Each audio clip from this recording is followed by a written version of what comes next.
ఈరోజు తెల్లవారుజామున ఆంధ్రప్రదేశ్లోని అనకాపల్లి జిల్లా ఎర్నాకుళం ఎక్స్ప్రెస్ అయితే అగ్ని ప్రమాదానికి గురైపోయింది.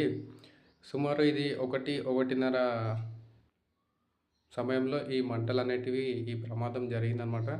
ఆ రైలుకైతే బీ1, బీ2 ఎక్స్‌కోచ్‌లు అయితే ఇవి అకస్మాత్తుగా మంటలైతే చెలరేగినాయన్నమాట.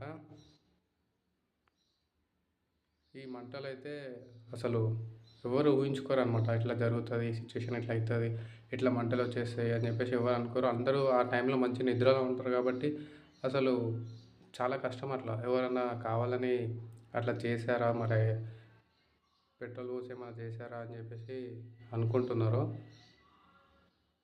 అయితే ప్రయాణికులైతే చాలామంది భయపడ్డారు. అయితే ప్రమాదంలో ఒకరైతే చనిపోవడం అయితే జరిగింది. అతను విజయవాడకు చెందిన చంద్రశేఖర్ సుందర్ అని చెప్పేసి గుర్తించారనమాట. ఆయనకు స్వల్ప గాయాలు, ఇక మిగతా వాళ్ళకైతే స్వల్ప గాయాలతో బయటపడ్డారనమాట. ఇంకా నయం, చాలా వరకు ప్రాణ నష్టం అయితే జరగలేదు. చాలా హ్యాపీ.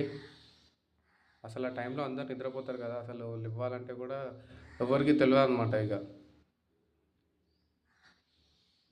ఇంకా పొగ మంచు ఉంది కాబట్టి ఇంకా అసలు ఏం కనిపించదు. మొత్తం పొగనే మంచే ఉంటది కాబట్టి. ఇక ఘటనా స్థలానికి అధికారులు చేరుకొని ప్రమాదం ఎలా జరిగింది, ఏంటి అని చెప్పేసి వాళ్ళైతే విచారణ అయితే చేయడం జరుగుతుంది. పోలీసులు కూడా వచ్చేసి అక్కడ అన్ని బృందాలు వచ్చేసి అక్కడికి చూస్తురనమాట. అసలు ఈ సంఘటన ఎందుకు జరిగింది, జరగడానికి కారణం ఏంటి అని చెప్పేసి మన అధికారులైతే చూస్తున్నారనమాట. ఈ ఘటన విశాఖపట్నం, విజయవాడ మధ్య రైలు రవాణా ఈ ఘటన